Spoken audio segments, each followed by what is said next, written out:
This week's episode is brought to you by Campaign Refinery, an amazing new email marketing automation tool. Look, in the world of digital marketing, there's a lot to keep track of. We all know this.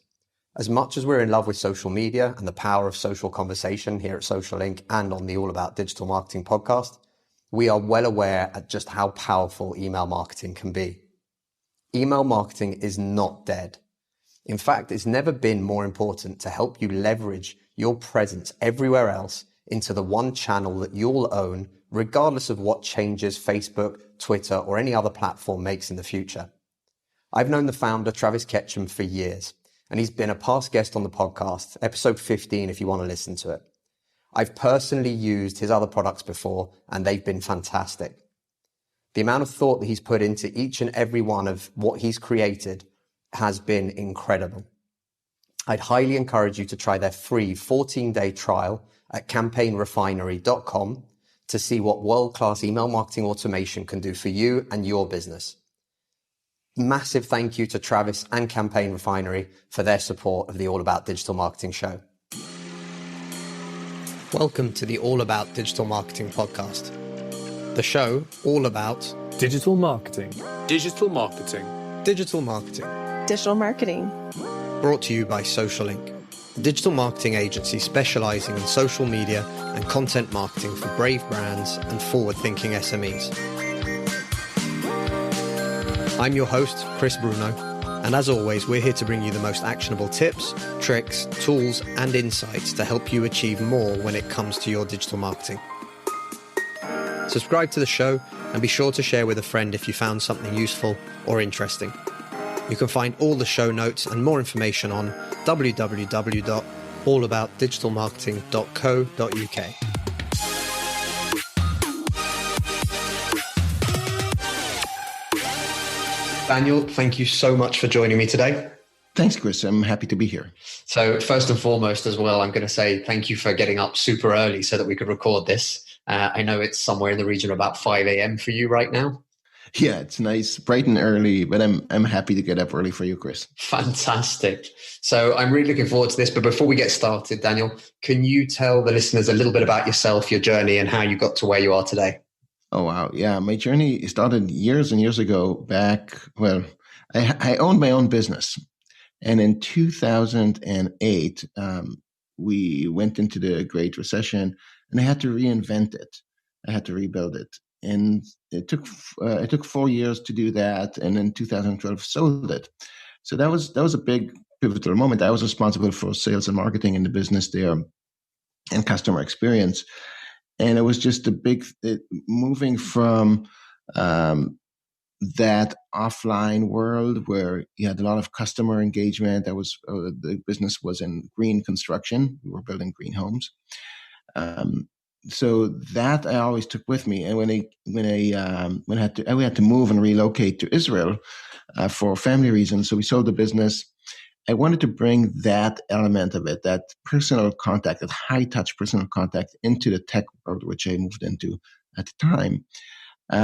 So I kept thinking, how do I scale those relationships? How am I able to keep that personal feeling in a one-to-many? And I believe I'm still working on it, but I think I did it. That's my theme throughout. So I joined various companies along the way as a CMO, where I'm today here back in Boston, of course, where I'm CMO of a company called Wave.Video. So in the video marketing space, and I tremendously enjoy it. It's an amazing group of people, an amazing industry to be in. I guess that's my journey. So we're going to get into the topic, and I absolutely love video. I don't do enough of it, but I try my best. And video marketing has become a huge part of marketing in general, really, with social networks becoming social media, content marketing being talked about so much. Where would you say is a good place for people, especially small to mid-sized businesses where they have limited resources? Where's the best place for them to start to understand just how important video can be? Oh, just go online and look around you, right? Video today is where content marketing was maybe 10 years ago-ish, right? Video is the mode of operation. Look at your kids and what the kids are doing. They don't search Google. They don't read they search YouTube. They have already switched to 100% video. They buy on Instagram. They buy from videos on Instagram, maybe images, right, or sort of these interactive pieces of content. So I think at this point there's no question in anybody's mind, any marketer's mind, that video is really this whole new medium that emerged that you have to be part of. The big question that marketers ask themselves these days is, how do I participate as a brand? How do I participate strategically? And how do I do it without receiving being allocated more resources to handle this medium, which is at least perceived, and if not, and actually is, it does take more work to do, right? We're used to a certain standard. We're used to a certain way of doing things, which is text. We've figured out how to do that, and we've built systems around it. And now we're being asked to do that plus video, and we're not given the resources to handle it, right? So we're all sitting here scratching our heads and saying, how do I get into this? How do I do this? Right? And who's going to help me? And it's expensive to hire videographers and all that. So I think that's where most marketers are. I think understanding the importance of video is, unless you're in an industry that's you're in trucking or something which is a little bit behind the curve, the adoption curve. We get it. We know video is here to stay, and video is the new medium of choice. I think it's always an interesting conversation, and I can remember. So I actually started my business in 2008. So I feel your pain as to that Great Recession or the Great Recession at that time. I think we've now had a couple since, and the really powerful thing that we always used to notice is that people embrace the idea of these channels, such as YouTube. But what invariably happens is you try and spread yourself so thin across so many, and trying to do all these different things. When you're a small business and you've got these limited resources, exactly like you said, right? You're trying to do the blogging because SEO is important and the long-term gains of keywords, etc. You want to be on social media and you're trying to get engagement. So you're trying to have conversations, start conversations, be part of conversations. When people add in that, we're also going to do a YouTube channel, my initial kind of question to them is always something along the lines of, what does that look like? Right? What does that content look like? Who's it for? What's it going to be about? How are you going to create that? And I wondered, from your point of view, how do you recommend that small businesses approach the idea of video marketing? So, everything that is so important and crucial, like understanding your audience, your target audience personas, the journey and the purchasing cycle, all of those things. But how do you recommend that these small businesses really kind of focus on that and to help them get started in the right way? Right. I think that's absolutely true. And so the one thing, let's start with how not to look at it, right? And the way not to look at it is how the big brands look at it. This is always our tendency. We look at the bigger players and we say, oh, I wish I could be like them, but you can't be like them. You're a small guy. And when they were small as us, they didn't do what they're doing today, right? They didn't have entire teams doing things. And when you look at the influencers, they have a whole team behind them. They make it seem really easy, but they have a team. So that's what we shouldn't look at, right? We need to be realistic about what we can do. Like you said, I'm spread thin. If I'm asked for another $200 budget to get something, $200 a month to do something, for some tool, I think carefully before I do it, right? As a small business.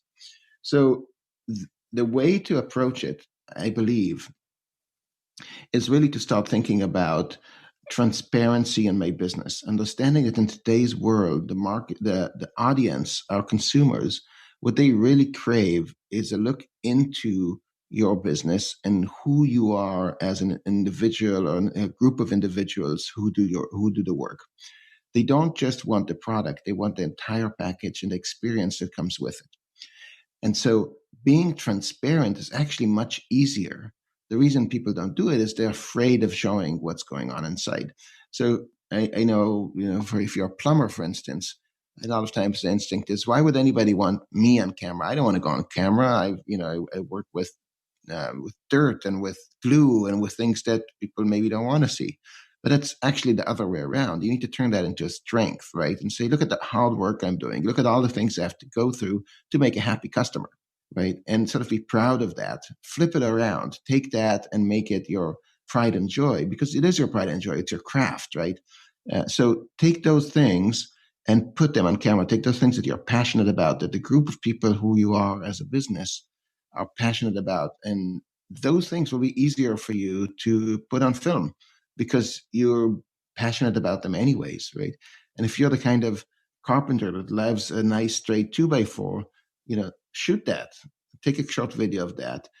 Take videos of your customers talking about you and about the experience.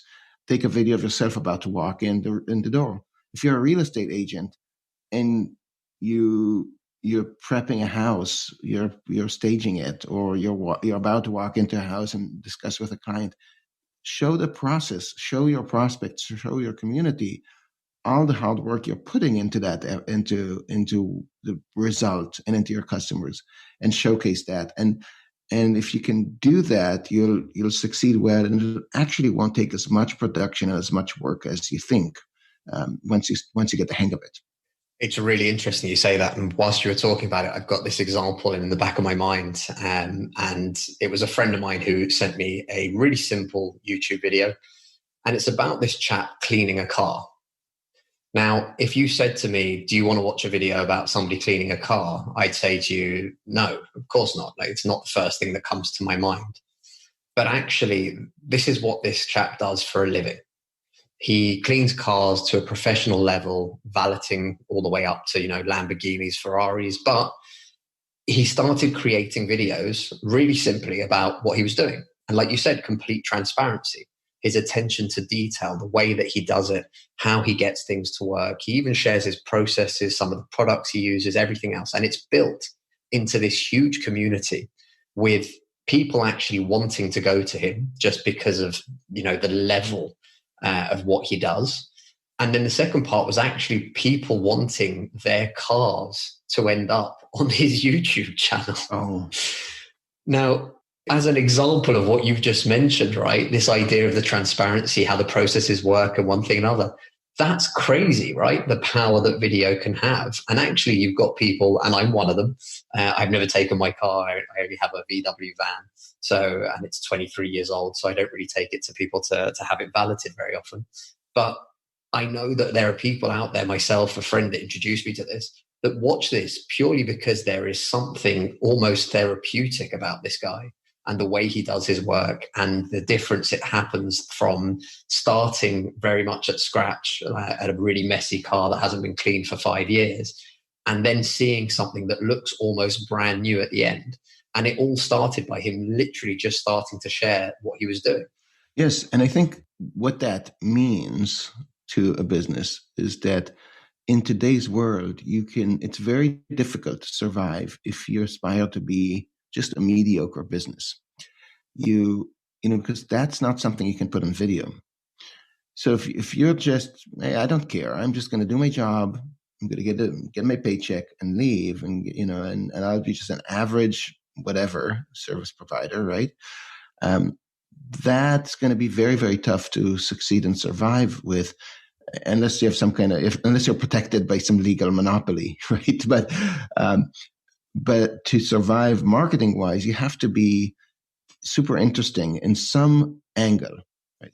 And that angle is really the most easiest angle is not to manufacture that, because that's infinitely more expensive than just being you, which is much easier. And people forgive you for a lot of things that you do and for your lack of video professionalism if you are who you are, who you say you are, right? So you can go live on Facebook or Instagram, right? And many times the video quality is terrible, but that's fine because it's live. You're in the moment. You're just showcasing something, right? You're a car mechanic and you're like, look at this. I just started fixing this car and look what I found. And this is crazy. This is amazing. And you just show it, right? Because it's in the moment. And if it's not in the moment, you can use tools like Wave.Video to quickly edit them, add text to them, and make something sweet out of it, right? So even something boring like, look, I'm taking care of this car.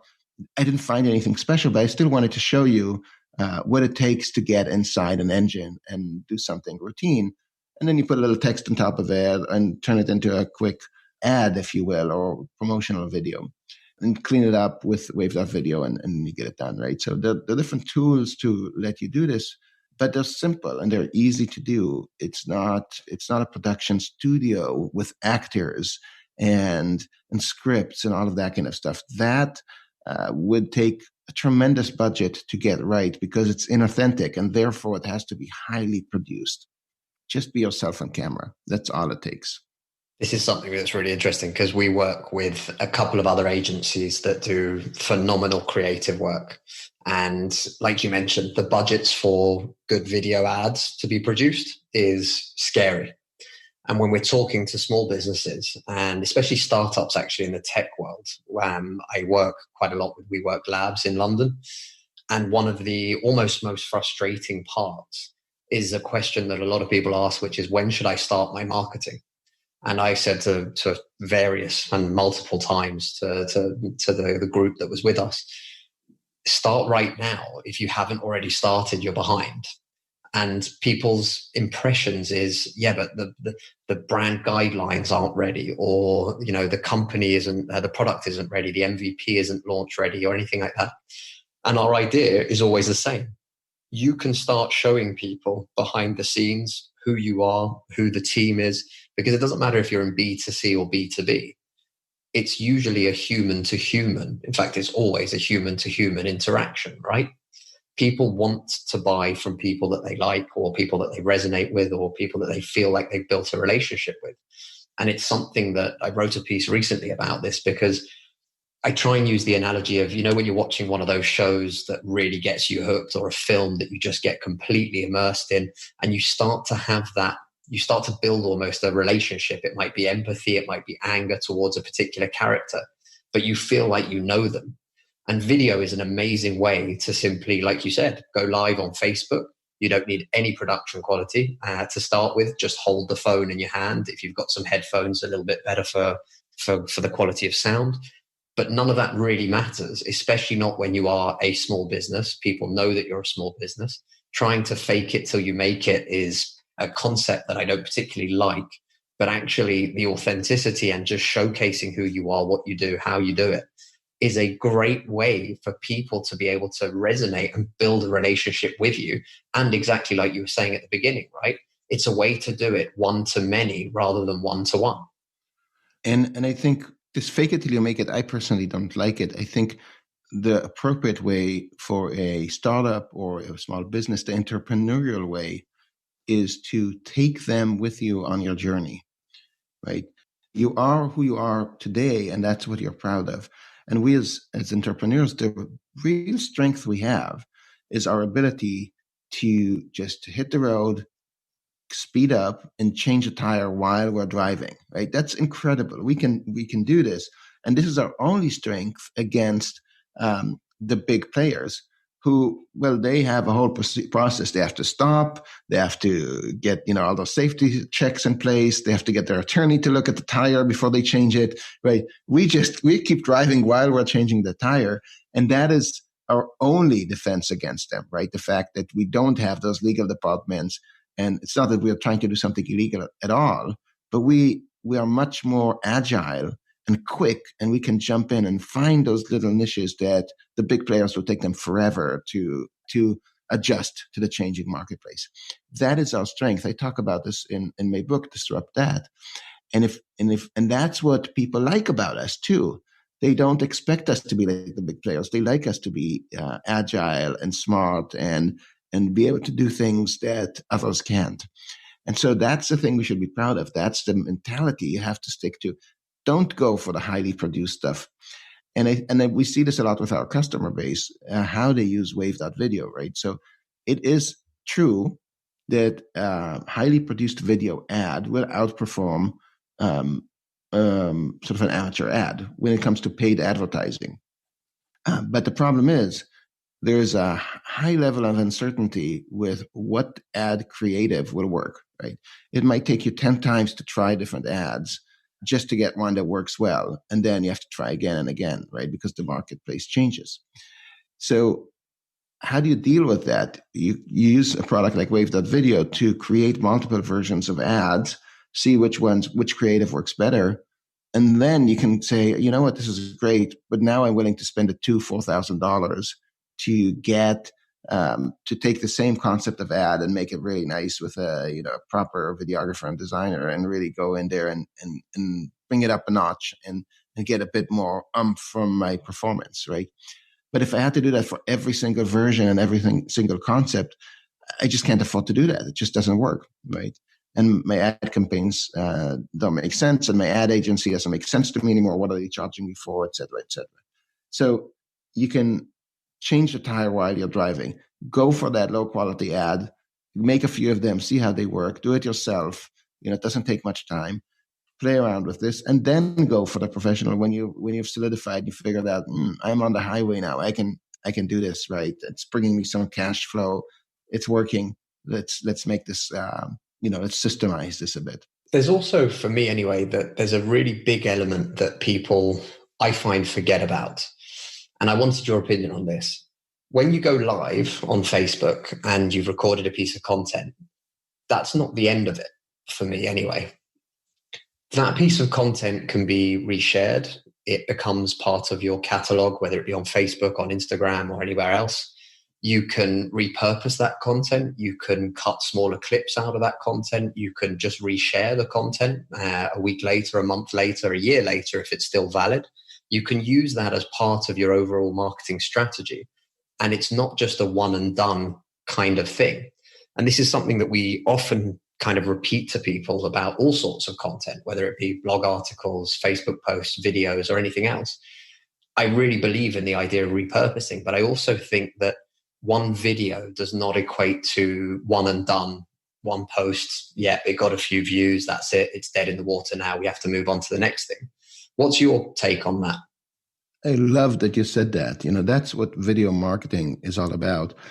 And just like when you created a blog post and shared it in the email and made and posted it on Facebook, etc., video marketing can go even farther. You have your anchor piece or your central piece of video, which may be a live show, a webinar, an interview, some kind of piece that you put a little more, you invested a bit into, but you can really make 10, 20, even 100 pieces of content out of it. We have a blog post called, I think it's called 79 Ways to Repurpose Your Video. You can find it on the Wave.Video blog. There are so many ways you can do that. For instance, you can take a bit of that video, cut it out, and use it as a teaser for social media. And you can take tidbits, right? This podcast here, you could do the same for that too with audio.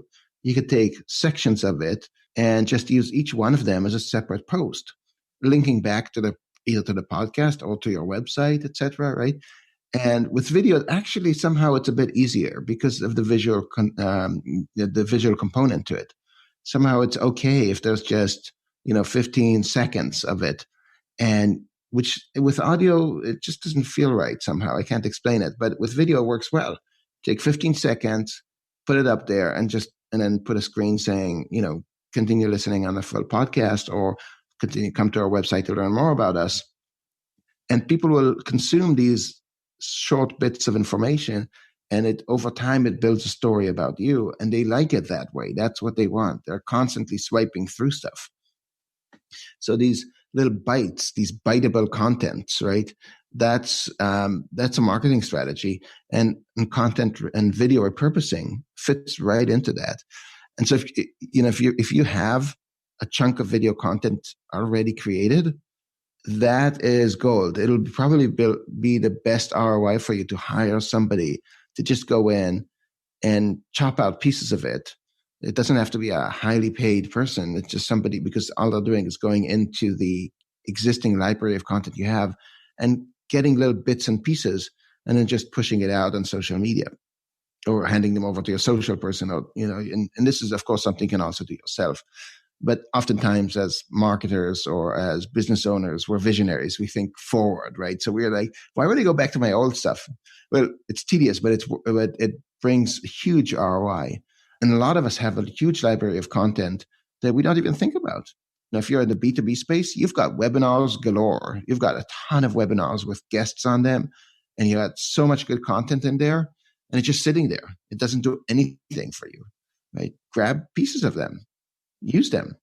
So there's two things about that. One, you're completely right. And actually, it's something that we stopped doing just before the lockdown happened, because staff ended up all over the place. And also, I ended up in rural France with a terrible, terrible internet connection, which is why we don't do video on calls or anything else.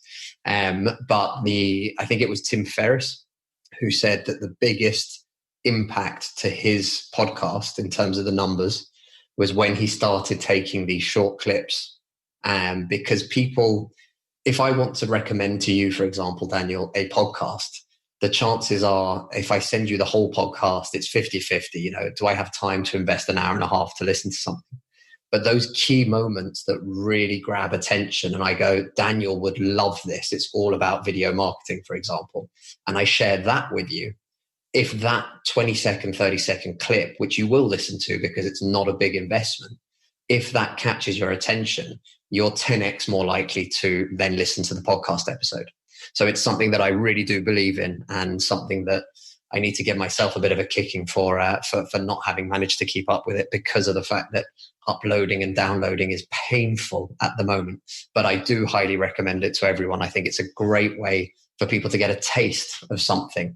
And like you said, again, Daniel, even blog articles and case studies and all sorts of stuff, all of that can be repurposed in the same way. So, taking quotes out of a particular blog article and using that as an image, taking particular sections of a video from a webinar, again, huge.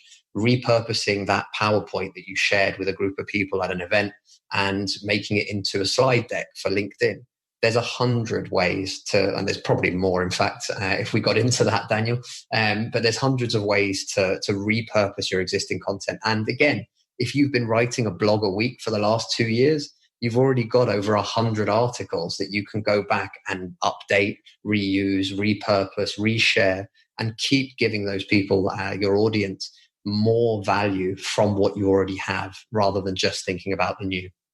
Right. And what I really love about this, the ROI on this is huge, right? You take existing content, you clean it up, you shoot out bits of it, and now you have quadrupled or more your content output with a low investment. You don't have to film again. You don't have to get, prepare for the film, anything like that. You just cut pieces.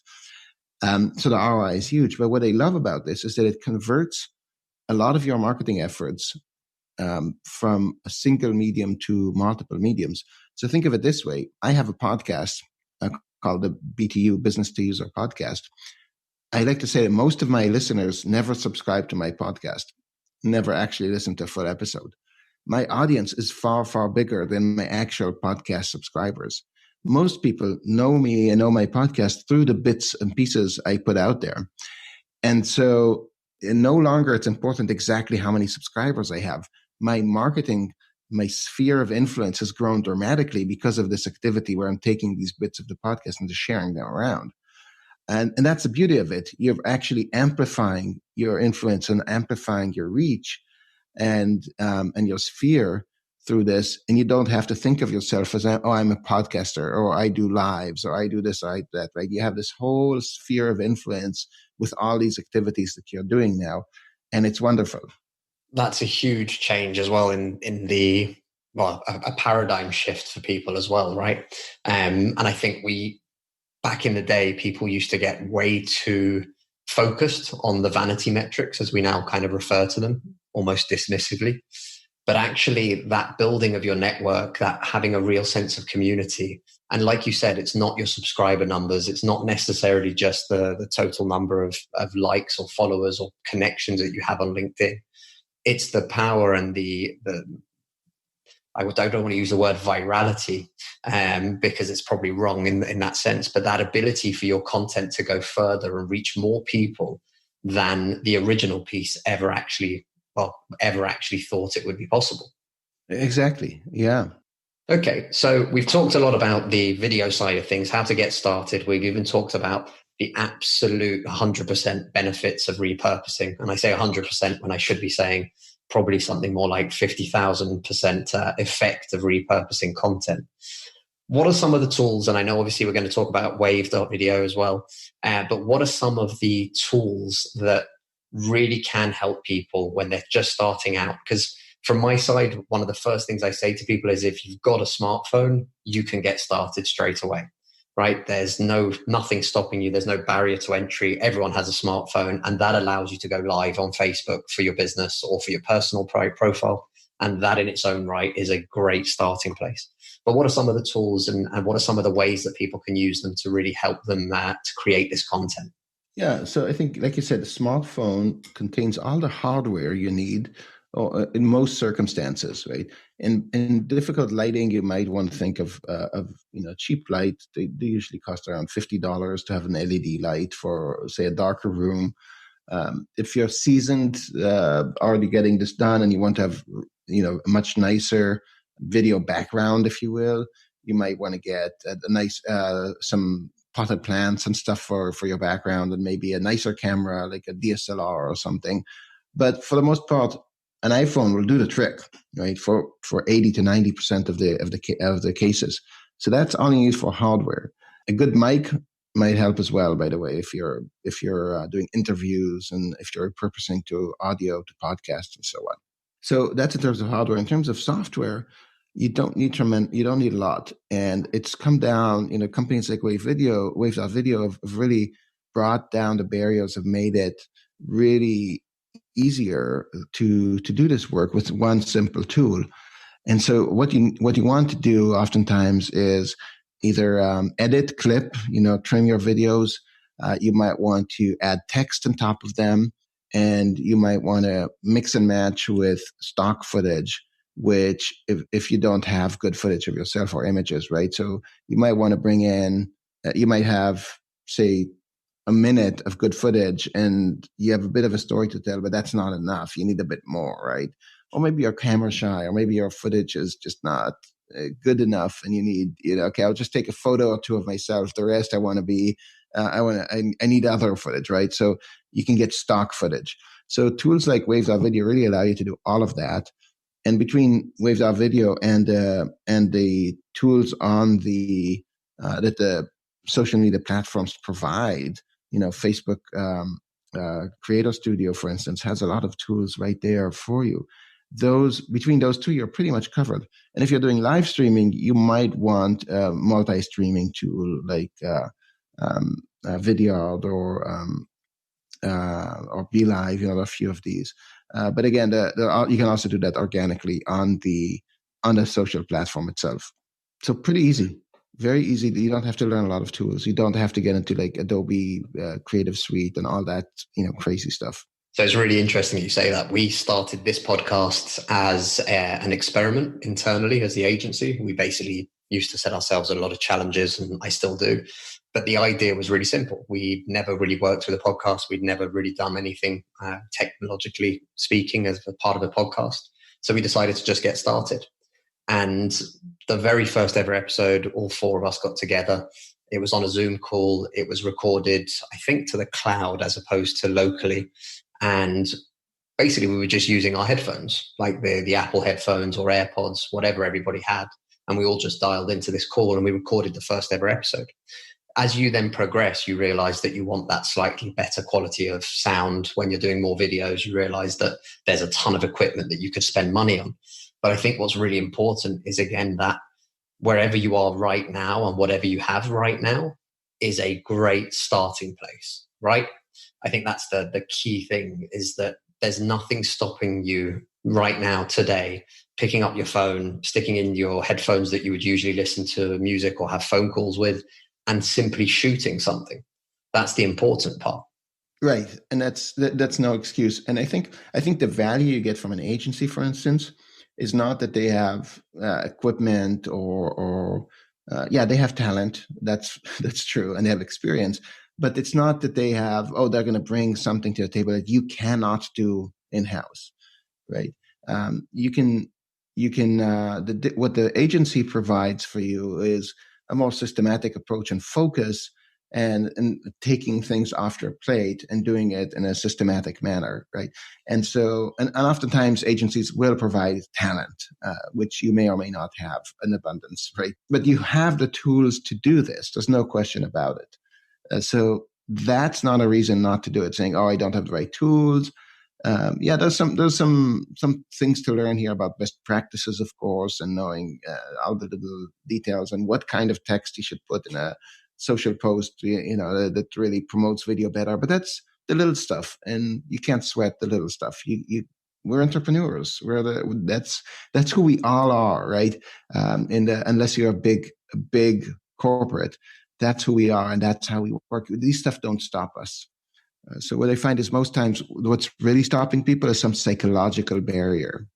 The fear of criticism. The fear of criticism, absolutely. And it's something that's remarkably funny. I've got a very, very good friend, very close friend. We've known each other since we were 7. I've mentioned him a few times on this show because he, as much as he's always been there for me, for good, bad, everything else, he is one of the first people to always leave a comment on a piece of content that I'll do. And it'll always be tongue in cheek. It'll always be some sort of a pleasantry written in a way to try and, get a rise out of me. And it happened actually this morning. I started a 30-day challenge to launch a blog post every single day. And today was day 2. And literally within minutes of having posted the second one on my Facebook page, he came up with a comment to kind of take the mickey out of me. And then we had a conversation that kind of surrounded afterwards. There is a huge amount of people that I talk to who's going to want to listen to my content. I don't have anything good to say. What would I even talk about? And as soon as people start to break down that barrier and start to realize that there isn't anything that can hurt you by somebody saying, "Oh, that I don't like that video." And in fact, if you do follow any streamers or YouTubers or anything else, they'll often talk about it. And some of them actually even create whole episodes of their shows just literally going through the negative comments. And all of those things, like you mentioned there, a psychological barrier that kind of stops us. For every one person that might leave a negative comment, imagine if your piece of content helps 10 other people that don't say anything, but if it helps 10 other people that watch it, how important is that piece of content compared to that one negative person that, it's very easy to criticize online. It's very hard to sit there and come up with ideas and create all day, every day. It is hard to come up with ideas. And I think, you could spend the one thing from a strategic standpoint that we need to really be careful about as business owners here is not the question of should I be creating every day, every week, whatever. It's about what is the right proportion of time I want to allocate to these activities, right? I've got a full job to do, and I don't want to get sucked into spending my full time doing just marketing or just creation, right? I need to allocate a certain amount of time where I see value to this. And that time, how you spend that time, you can spread it out throughout the day. You can have it 1 hour a day in the morning. You can have it 6 hours a day, however you feel is the best value. But you have to allocate that time ahead of time. It's okay, within that slot, I'm going to do the best I can do, and that's it. I don't worry about it beyond that, right? And so when I'm comparing myself to others, or when I get criticized because and it's rare that you get criticized. But when they get criticized because, I've seen somebody else do a much nicer video, and you're like, yeah, because you know what? I'm out there doing work, and I only have this amount of time to make that video, and I'm happy with that, right? Because that's the amount of value I give to it, right? So that's the way we really have to think about it. And then it becomes a lot clearer, like, okay, I've got 10 minutes to do this thing, right? What can I do now in 10 minutes? Okay, I'm just going to take a quick shot here. I'm just going to, just explain what's happening in front of me right now. And that's it. I'm done, right? Because that's the amount of value I give to this, 10 minutes, not more. And so then it really, really helps you sort of put that in perspective. It's like, yeah, of course it's not beautiful because I put 10 minutes into it. And that will reflect in the content itself. People will also not expect it to be, highly produced, huge thing, because it'll just come across as Daniel just jumped in there and did that quick thing for me. And that's it. That's how they'll judge it. And there's nothing wrong with that either, right? Of course not. That's completely valid today. And if COVID-19 did anything for corporate marketing, for marketing in general, right, is it became completely normal now, even in corporate, even in enterprise, to be just kind of your own messy self. And if you look at, I saw, what was New York Times or Bloomberg reporter reporting from his bedroom with all of his clothing on the floor, and he was showing it, and he was kind of proud of, look, I'm working from home, and this is what my room looks like. And that would have been completely unthinkable just 6 months ago. Like, what? Like, you'd have to have this like highly, announcer, is this person in a studio with a lot of makeup and lights and all of that. They would never dare do anything like this. And now it's completely normal, and that's going to stay, right? And in fact, we like it. We want to see, oh, you know what? That reporter is just some human being who lives in an apartment in Brooklyn and looks out the window and sees the world the same way we do and describes it a little bit better than I can and tells a great story. And that's what I really like. It actually makes the story much better because I can relate to it and I can see the human being behind it. So in fact, I actually like that more than I like that person in the studio announcing, oh, look at this, and being very formal. And, you have sales talks and $5 million and $5 billion contracts, in somebody's bedroom. And they don't even apologize anymore or anything. It's just like, yeah, I'm calling you from home. And it's like, yeah, I'm at home too. And it's normal. And that's going to stay. That's not going to leave. It's become completely okay. So there's no reason to be embarrassed about doing, just a 10-minute thing, as long as it's real. I think that's the key part, right? And it's the real and the authenticity that people mistakenly understand as the authenticity that you want to show. And that's not authenticity, right? If you're just yourself, it's very easy. You just pick up the phone, pick up the camera, start talking to camera and walk around, show what you're doing or anything else. But one thing that I noticed, especially during the lockdown period, we started coaching a lot of businesses, mainly because, people worried about finances, didn't want to spend money on marketing agencies at that time. And we realized really quickly that the best way we could help was make sure people were sticking to what they could do, what they can't do, identifying what was important towards their marketing and to continue that journey during this time. But what was really interesting from that point of view is when we were talking to certain people, the amount of people that, I can't do this. I can't create video content. I've only got my bedroom. What would I talk about or anything else? And it's actually the realization at that point that it's not just you. Everyone is stuck in their houses. Everyone is stuck, trying to do something and trying to keep going during these times. And one of the clients that we were talking to, I actually went all the way back to, I think it was on two different things. It was on Gary V, who again, this guy really likes. I enjoy some of Gary's content. It's a bit too full on for me all the time. But Gary V's content today is not Gary V when he first started, right? Right. And when you pull up those initial videos, and it was called Wine Library at the time, Gary was young and he's trying to figure this stuff out, and he didn't have huge amounts of equipment. He didn't have D-Rock following him around all day every day and just creating content like an absolute machine with people behind him. But when you do the same thing with a YouTuber that the client likes or watches, and you find those initial original videos, that's when you realize this is how you start, right? How you finish and how you end up is completely different.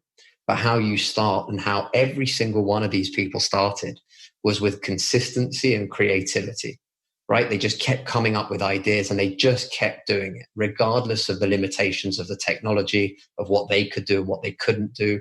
90% of these people started editing their own videos. Some still do, but others then transition. Then they buy better equipment. Then somebody sends them equipment to try out. All of these things come later. And that's something that's really important, right? Getting started, any single one of these people that is currently doing amazing looking, great content and have a huge audience started somewhere with absolutely zero audience and nobody knowing who they were. And they started with whatever they had. I completely agree. And I think, and that's true for everything we do in the business. We started out with nothing and we just did it. And then we keep adding and we keep improving, right? And in every aspect of the business, same here, no difference. And for me, Daniel, I've really enjoyed this conversation, and I'm pretty sure you and I could probably carry on talking about video marketing for the next few days. But before we cut it off, where's the best place for people to find you, to connect with you, and to pick your brains if they want to ask you any questions? So you can find me at on Wave.Video website. That's just the URL, Wave.Video. That's and I'd encourage everybody who is interested in video, check out the product. It allows you to do a lot of things you need with video marketing today: repurposing, editing, just creating quick videos for social media, and hosting videos as well. Lots of different solutions there. You can also find out more about me at cmoconfessions.com if you're more interested about myself as an individual. And I'm always happy to respond to anybody who has any questions or just wants to talk marketing. So you'll find my contact info there. I'll just look up Daniel Glickman on the web and I'll pop up.